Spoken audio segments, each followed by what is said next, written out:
What has Matt bought now, Obi? What have I got myself now?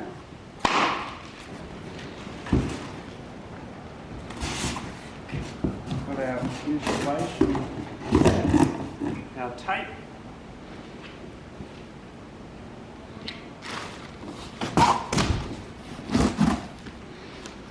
and our sorber barrier soundproof wall. Whoa, it's weird. It's I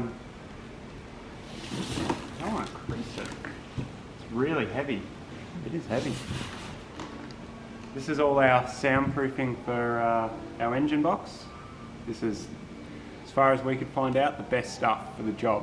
It's 32mm thick, 8 kilos sorber barrier AGC. The technology is pretty sophisticated in it. I'll just come in. Squish. So it's got layers, and this layer is almost like lead. It's pretty amazing. Have a look at this, Ryan. This is apparently the Duck's Guts, mate. What is it? Sorber barrier AGC 32, 8 kilo. The insulation. Soundproofing. It's so funny, it's got this real dense layer in the middle. Yeah, it's got clothes cell or whatever it's called, Yeah, isn't it? and it's really heavy. Wow, that's crazy. Heavy. Yeah. It's hectic. Bit of this stuff as well. Yeah, bit of the old gun. Sick. That's awesome.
hinges is so scary. It is. We're just like putting a screw in, you know? And it's pretty normal.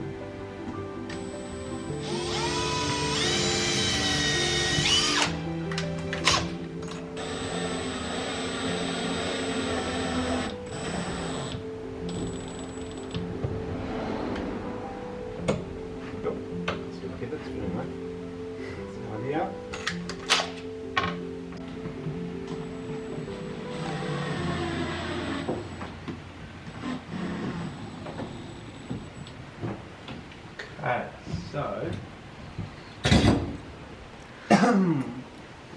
theoretically, That's all a bit flash. there's a bit of grinding there somewhere, but that's just for our square. Check my engine. The dipstick, got a bit of insulation in there.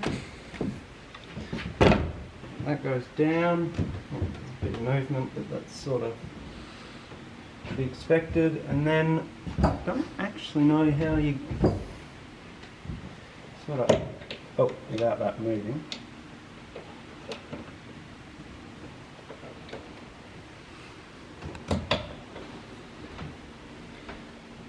Now make sure this is all square and happy. Theoretically, you can sort of pop that, and take the whole thing out. That makes sense? Yeah. Because all you have to do now is pop the pins off.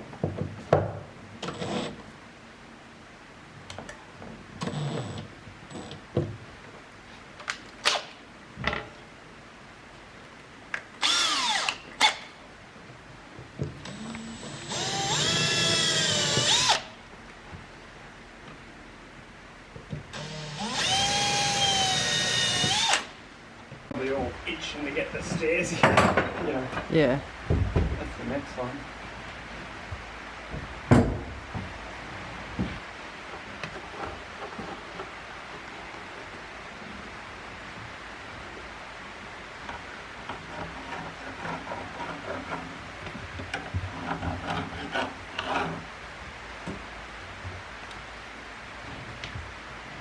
Nice.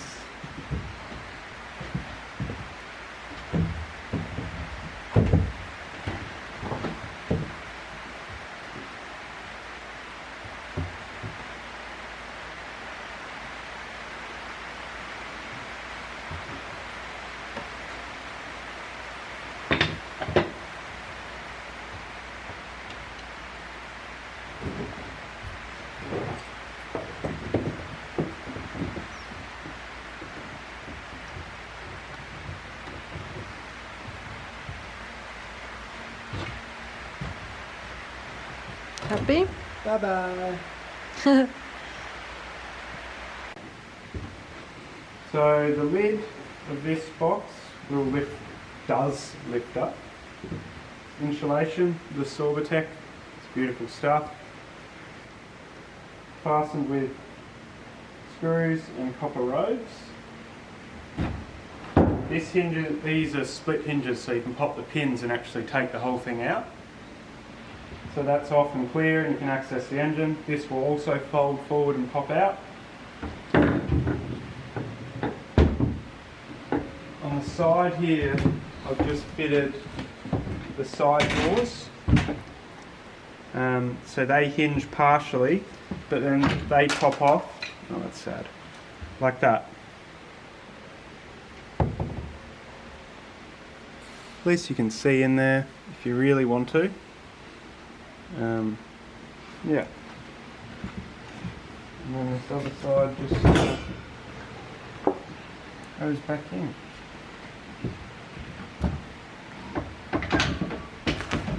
On the little hinges, little thing, pops back down and it's home. We'll get latched down, probably a latch here to hold this to this, or there'll be barrel bolts and a latch. And you can remove this door by only lifting that, and then you can pop it out. So it's quite diverse.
Hi, this is Iefke.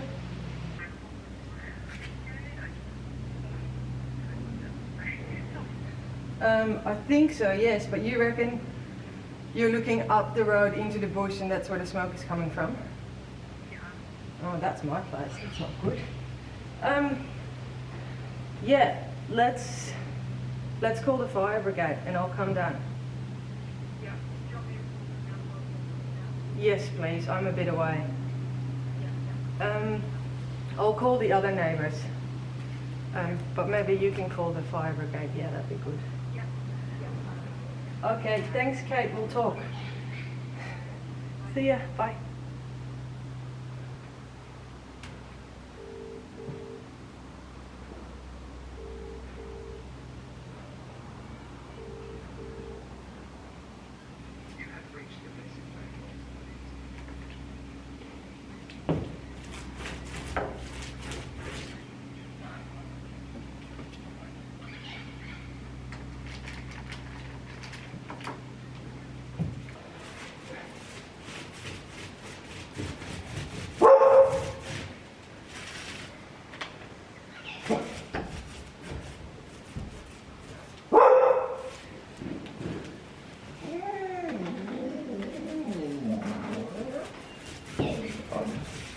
Everything's okay.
I just wanted to say a couple things about fiberglass.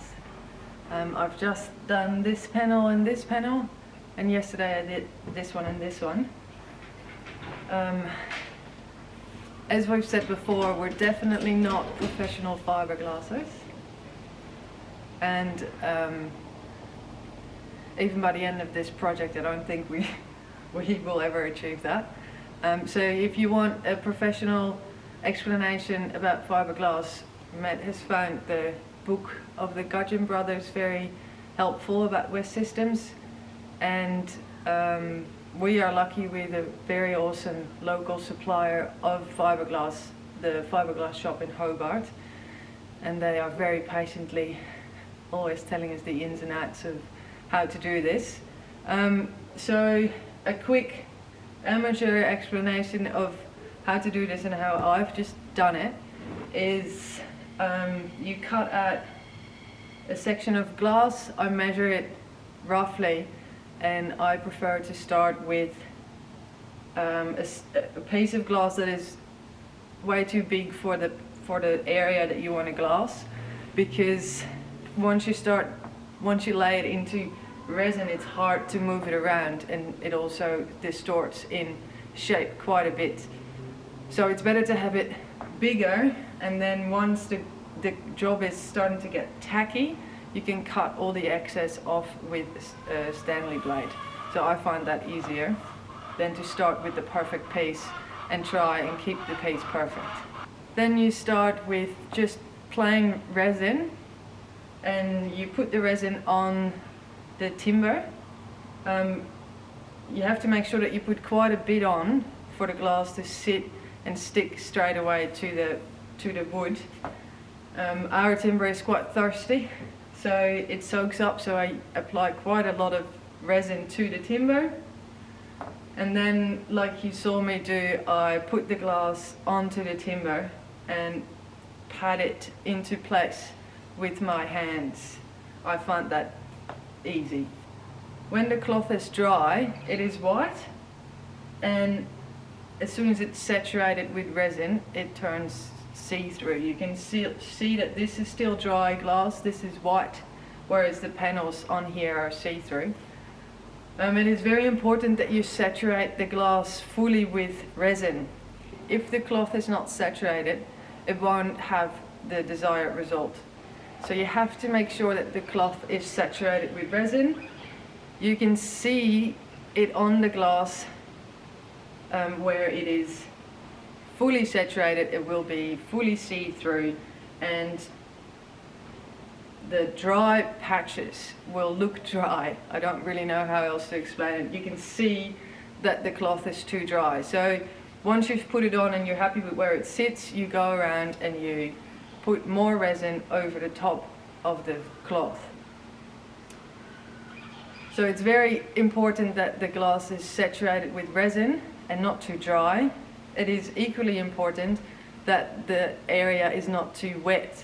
If you've applied too much resin, either on the bare timber or on the top over it, the glass might float. So again, you want the glass cloth to adhere really well to the timber. If you've used too much resin, you would have the timber and then a layer of resin, and the glass sort of floats on top of the resin and therefore is not adhering to the timber. That is something you want to avoid. So to make sure that you don't have too much resin on here, you can see it again by patches that are just too shiny, like a pool that just looks too wet, and you can use a spatula that I was using with rubber, and you push down onto the glass and you sort of push the excess resin out of the glass. You kind of work it out. You can work it to the edge of your project and then get rid of it. There's a lot more to say about resin and glass for any application.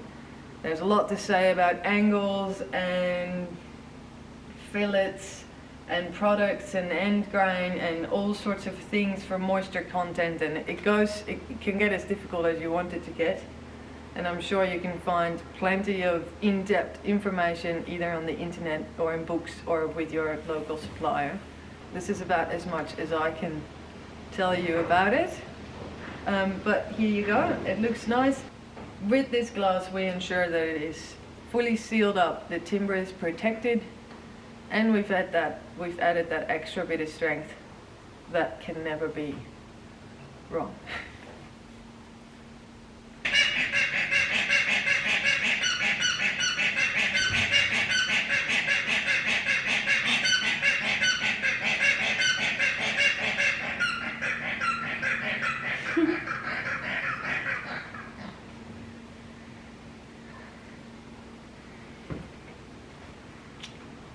That sound were the native hens.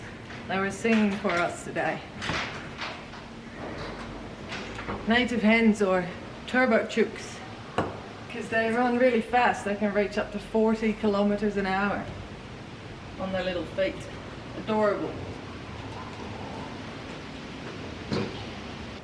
I just want to thank everyone for watching. We started making these videos originally for my grandparents in the Netherlands and the rest of my family and our friends in Europe.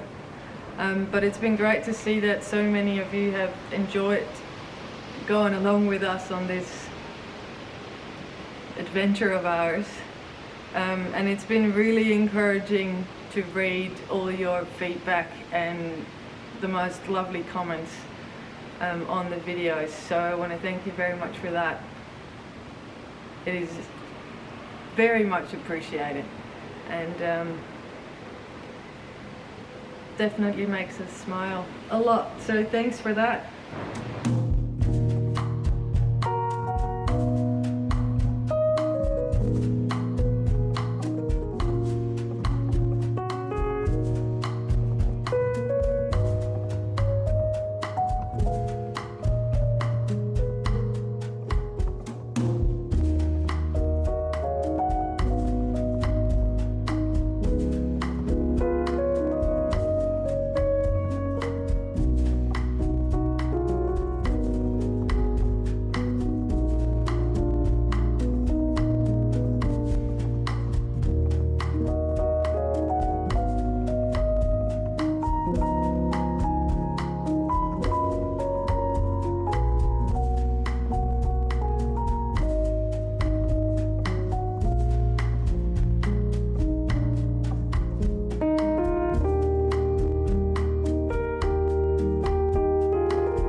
I just did the last 2 panels.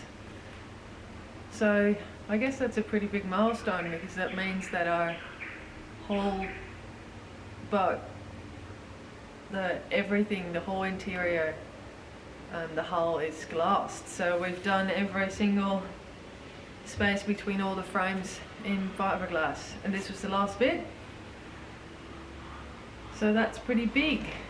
And yeah, next up is I'll have to work on these through holes for the water, for moisture to run down into the bilge if there is ever any moisture. So I'll work on making that good, and then at some stage Matt can construct knees to connect these frames to the horn timber, which is all pretty exciting. So this is good. That was a goal for today, and it is achieved. So it's time to take little Obi for a walk, because that is always a good reward for work, isn't it, Obi?